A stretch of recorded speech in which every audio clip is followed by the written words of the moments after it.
বাড়িটা মোল্ল বাড়ি নামে পরিচিত। পদ্মজার দাদার নাম ছিল মিয়াফর মোল্ল। তিনি গ্রামের একজন সম্মানিত লোক ছিলেন। 6 কাঠা জমির উপর টিনের বিশাল বড় বাড়ি বানিয়েছিলেন 4 ছেলের জন্য। 2 ছেলে 16 বছর আগে 1971 সালের যুদ্ধে নিহত হয়েছে। দুজনই টগবগে যুবক ছিল, আর একজন 8 বছর বয়সে কলেরা রোগে গত হল। বাকি রইল মোর্শেদ মোল্ল। বর্তমানে এই বাড়ি মোর্শেদের অধীনে, যদিও তিনি থাকেন না সব সময়ে। পুরো বাড়ির চারপাশ জুড়ে গাছগাছালি, বাড়ির পিছনে নদী। রাত 9টা বাজলেই পরিবেশ নিশুতি রাতের রূপ ধারণ করে। রাতের এই নির্জন প্রান্তর বিড়বি পোকার ডাকে ছেয়ে গেছে। বৃদ্ধি পোকার সাথে পদ্মজার ভাঙ্গা কান্না মিলেমিশে ভৌতিক পরিবেশ সৃষ্টি করেছে। মনে হচ্ছে কোনো আত্মা তার ইহজীবনের না পাওয়া কোনো বস্তুর শোকে এমন মরার সুর ধরেছে। হেমলতা পদ্মজাকে টেনে পাশে বসান। পদ্মজা ডান হাতের উল্টো পাশ দিয়ে চোখের জল মুছে হেমলতাকে বলল, মামা, সৌদিতে যাওয়ার আগের দিন আমাদের সবার দাওয়াত ছিল না নানাবাড়ি? খালামণি, ভাই বোনেরা এসেছিল। সেদিন ঢাকা থেকে যাত্রার লোক আসছিল স্কুলে, মনে আছে আম্মা? আছে। উঠোনে ধপ করে একটা আওয়াজ হয়। হেমলতা, পদ্মজা কেঁপে উঠল। পূর্ণা, প্রেমা দরজায় কান পেতে রেখেছিল মা বোনের কথা শুনতে। হুট করে কিছু পড়ে যাওয়ার আওয়াজ হওয়াতে দুজন ভয় পেয়ে যায়। দরজা ঠেলে হুড়মুড়িয়ে রুমে ঢুকে পড়ে। হেমলতা বড় মেয়ের সাথে গোপন বৈঠক ভেঙে দ্রুত পায়ে বারান্দায় এসে দাঁড়ান। উঠানে বিদ্যুৎ নেই, হারিকেন জ্বালান। পিছনে 3 মেয়ে এসে দাঁড়িয়েছে। একজন মায়ের 3 মেয়ে নিয়ে একা এত বড় বাড়িতে বাস করাও যুদ্ধ বটে। হেমলতা গলা উঁচিয়ে প্রশ্ন করলেন, কে ওখানে? আমি। চির পরিচিত এই কণ্ঠ চিনতে হেমলতার বিড়ম্বনা হল না। তিনি ব্যস্ত পায়ে উঠোনে নেমে আসেন। গেটের পাশে মোর্শেদ মোল্ল পড়ে রয়েছেন। গায়ে চাদর, হাপড়ের মতো বুক ওঠা নামা করছে তার, যেন দম ফুরিয়ে যাচ্ছে। হেমলতা হাতে মোর্শেদকে আঁকড়ে ধরলেন। পদঞ্জ, পূর্ণা দৌড়ে আসে। মোর্শেদের এমফাইসিম রোগ আছে। এ রোগে অল্প চলাফেরাতেই শ্বাসটানের উপক্রম হয় এবং দম ফুরিয়ে যায়। শ্বাস নেবার সময় গলার শিরা ভরে যায়। 3 মা মেয়ে মোর্শেদকে ধরে রুমে নিয়ে আসে। মোর্শেদ এভাবেই হুটহাট করে বাড়ি ফেরে, কখনো কাকভাকা ভোরে, কখনো নিশুতি রাতে, বা কখনো কাঠফাটা রোদে। মোর্শেদ মরলেই এমফাইসিমা রোগটা ধরা পড়ে 7 বছর আগে। মোর্শেদের আজাজমা ছিল, আবার ধূমপানে খুবই আসক্ত ছিলেন। ফলে ফুসফুসের এই রোগটি খুব দ্রুত আক্রমণ করে বসে। মোর্শেদ খানিকটা সুস্থ হয়ে রাত 1টার দিকে ঘুমালেন। পূর্ণা, প্রেমা রুমে গিয়ে শুয়ে পড়েছে। পদ্মজা বারান্দার রুমে ঝিম মেরে বসে আছেন। জানালার বাইরে চোখের দৃষ্টি, জ্যোৎস্না গলে গলে পড়ছে। কি সুন্দর দৃশ্য! পদ্মজার মন বলছে মা আসবে তার খোঁজে, পুরোটা ঘটনা শুনতে আসবেই। সত্যি তাই হলো। কিছুক্ষণ পরই হেমলতা আসলেন। আম্মা, বাতিটা নিভিয়ে দাও, বলল পদ্মজা, কণ্ঠ খাদে নামানো। হেমলতা বাতি নিভিয়ে পদ্মজার পাশে বসেন। পদ্মজা তৈরি ছিল, তবুও অপ্রস্তুত হয়ে পড়ে। খুব অস্বস্তি হচ্ছে। সে গোপনে দীর্ঘশ্বাস ছাড়ল। পদ্মজা তখন 4র্থ শ্রেণীর ছাত্রী। বয়স 10 ছিল। খুব কম বয়সেই তাকে স্কুলে পাঠানো শুরু করেন হেমলতা। সেদিন নানাবাড়িতে সবার দাওয়াত পড়ে। হানিফ চলে ঘাবে সৌদিতে, তাই এত আয়োজন। পরিবারের মিলন আসর বসে। স্কুল মাঠেও সেদিন নাচ গান অনুষ্ঠিত হয়। বাড়ির সবাই সেখানেই চলে ঘায়ে। বাড়িতে থাকে শুধু পদ্মজার বৃদ্ধ নানা আর হানিফ। পদ্মজা ঘুমিয়েছিল, তাই বাকিদের সাথে যেতে পারেনি। যখন ঘুম ভাঙে, আবিষ্কার করল বাড়িতে কেউ নেই। মোর্শেদ হঠাৎ করে অসুস্থ হওয়াতে হেমলতা বাপের বাড়িতে উপস্থিত ছিল না। অন্য নাকি? পদ্মজ বাড়ি থেকে বের হওয়ার উপক্রম হতেই কানে আসে হানিফের ডাক।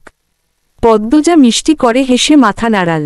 হানিফের লোলুপ দৃষ্টি তখন পদ্মজার সারা হয় এইটুকু মেয়ের ফর্সা চামড়া, বিকৃত মস্তিষ্কের হানিফকে যেন বড্ড, আয় তো, আমার ঘরে আয়। সহজ সরল শিশুসুলভ পদ্মজা মামার ভাকে সাড়া দিল। সে শুনেছে মামা ভাগ্নে, যেখানে আপদ নেই সেখানে। অথচ সেদিন সে মামাকেই ঘোর বিপদ হিসেবে জানল। পদ্মজা রুমে ঢুকতেই হানিফ দরজা লাগিয়ে দিল।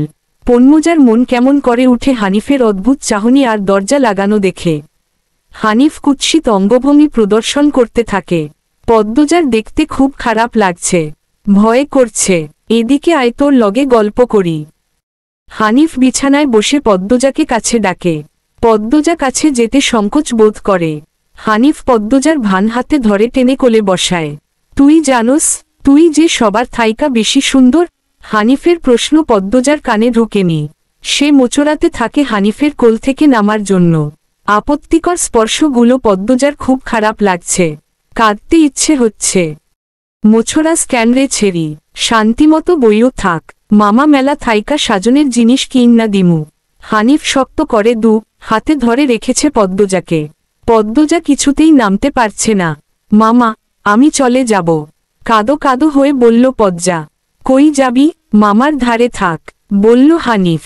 হানিফের শক্তপোক্ত হাতের স্পর্শগুলো শুধু অস্বস্তি দিচ্ছে না, স্পর্শকাতর জায়গাগুলো। পার্টি পণ্যজ কেঁদে উঠে ভেজা কণ্ঠে বলল, বাড়ি যাব আমি। ব্যথা মামা? কি? আচ্ছা, আর ব্যথা দিতাম না। না। পদ্মজা চট করে কোল থেকে নেমে পড়ে।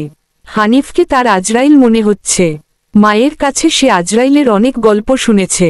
আজরাইল যখন জান নিতে আসবে তখন শরীরে খুব কষ্ট অনুভব হবে। এই মুহূর্তে যেন ঠিক তেমনই অনুভূতি হল। তাহলে তার হানিফ মামাই আজরাইল। পদ্মজা দরজা খুলতে পারবে না, তাই হানিফকে ভীতিকণ্ঠে অনুরোধ করল, মামা দরজা খুলে দাও। কেন? আমি তোরে যাইতে কইছি। হানিফের কর্কশ কণ্ঠের ধমকে পদ্মজা ভয় কেঁপে উঠল। তার চোখ বেয়ে জল পড়তে থাকে। হানিফ পদ্মজাকে জোর করে কোলে তুলে নেয়। পদ্মজা কাঁদছে, তার খুব ভয় লাগছে। বারবার বলছে, মামা আমি বাড়ি যাব। হানিফের তাতে বিন্দুমাত্র ভ্রুক্ষেপ নেই। বাড়িতে কেউ নেই। বৃদ্ধ সৎ বাবা কানে শুনে না। পদ্মজা হানিফকে কিল ঘুষি দিতে থাকে। সেই সাথে জোরে জোরে কান্না শুরু করে। এভাবে কাদলে পাশের বাড়ির যে কেউ চলে আসবে। হানিফের রক্ত টকবক করছে উত্তেজনায়। সে দ্রুত ওড়না দিয়ে পদ্মজার মুখ, হাত, পা বেঁধে ফেলল। পদ্মজার চোখের পানি হানিফের চোখে লাগেনি। হানিফ ভীষণ আনন্দ পাচ্ছে, পৈশাচিক আনন্দ পাচ্ছে। সে সিগারেট ভালায়। খুব আনন্দ হলে তার সিগারেট টানতে ইচ্ছে হয়। সিগারেট টানতে গিয়ে মাথায় আসে নৃশংস ইচ্ছে।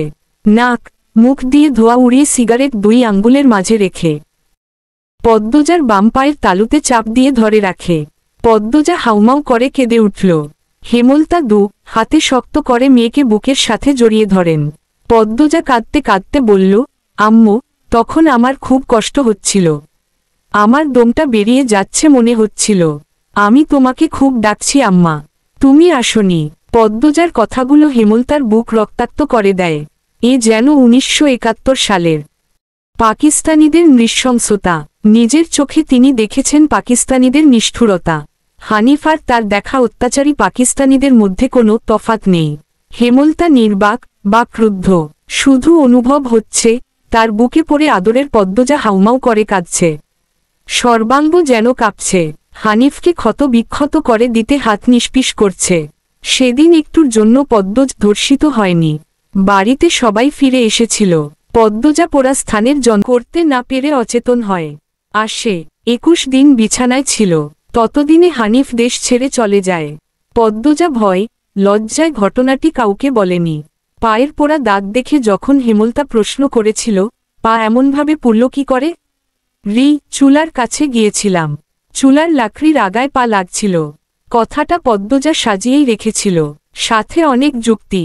তাই মিথ্যে বলতে একটুও কাঁপেনি। পুরো ঘটনাটা পদ্মার বুকে তাজা হয়ে আছে। এই 6 বছরে লুকিয়ে কতবার কেঁদেছে সে। সব সময় চুপ করে কোথাও বসে থেকেছে। হেমলতা মেয়ের নিঃস্বপতা দেখে মাথা ঘামাননি, কারণ পদ্মজা ছোট থেকেই চুপচাপ ছিল। কিন্তু আজ হেমলতার খুব আফসোস হচ্ছে, নিজেকে অপরাধী মনে হচ্ছে। তিনি ভেবেছিলেন তার 3টা মেয়েই তার কাছে খোল বইয়ের মতো, চাইলেই পড়া যায়। বিশেষ করে পদ্মজাকে বাড়ির পিছনের নদীর বুক দিয়ে তরতর করে বয়ে যাওয়া স্বচ্ছ টলটলে পানির মতো মনে হতো, যার জীবনে অস্বচ্ছ বলতে কিছু নেই। সবই সাদামাটা, সহজ সরল। অথচ পদ্মজার জীবনেই কত বড় দাগ জ্বলজ্বল করে জ্বলছে। কত বড় ঘটনা লুকিয়ে ছিল। মেয়েরা কথা লুকিয়ে রাখার সীমাহীন ক্ষমতা নিয়ে জন্মায়। কথাটি নিজের মেয়েদের ক্ষেত্রে মাথায় আসেনি। পদ্মজা শান্ত হলে হেমলতা বললেন, পাটা দেখি। পদ্মজা বাপা বিছানায় তুলল। হেমলতা পদ্মজার পাকলে নিয়ে পোড়া দাগটা দেখেন মনোযোগ দিয়ে। রক্ত টগবগ করে উঠে, রন্ধ্রে রান্ধ্রে হিংস্রতা যেন লুটোপুটি খাচ্ছে। এই পোড়া দাগ হানিফের রক্ত দিয়ে মুছব। কথাটি কত সহজ করে বলেছেন হেমলতা, তবুও পদ্মজা কেঁপে উঠল। কি যেন ছিল কথাটিতে, শরীরের পশম দাঁড়িয়ে পড়ে হেমলতা বারান্দার রুম ছেড়ে বড় ঘরে ঢোকেন। মিনিট কয়েক পর রামদা ছুরি হাতে নিয়ে উঠোনে যান। উঠোনের এক পাশে শক্ত পাথর আছে। ছুরিটা পাথরে ঘষতে থাকলেন সাবধানে। ঘষতে ঘষতে পাথর গরম হয়ে আগুনের স্ফুলিঙ্গ দেখা দেয়, মানে ধার হয়ে গেছে। পদ্মজা বারান্দা থেকে দেখছে, অজানা আশঙ্কায় তার বুক কাঁপছে। হেমলতা বারান্দা পেরিয়ে রুমে ঢুকতে যাবে তখন পদ্মজা উৎকণ্ঠিত গলায় ভাকল, আম্মা, আন্নার চাচার এক মেয়ে নিখোঁজ শুনেছিস তো বড়দের মুখে? সেই মেয়ের ধর্ষক হানিফ ধর্ষণের পর গুতে ফেলেছে। অলন্দপুরের এই একটা মানুষই এতটা নৃশংস। আমি তখন ঢাকা পড়তাম, বাড়ি এসে জানতে পারি ঘটনা। আম্মার অনুরোধ আর কান্নায় আমি সেদিন মুখ খুলিনি। এত বড় পাপ চেপে যাই, সেই শাস্তি আমি ধীরে ধীরে পাচ্ছিলাম। আজ পুরোপুরি পেয়ে গেলাম, আমার পাপের শাস্তি শেষ হয়েছে। হেমলতা কথা শেষ করে জায়গা ত্যাগ করলেন। কি ধারালো প্রতিটি বাক্য! হেমলতার মুখ দিয়ে যেন আগুনের স্ফুলিঙ্গ বের হচ্ছে। পদ্মজার মস্তিষ্ক শূন্য হয়ে পড়ে। তারা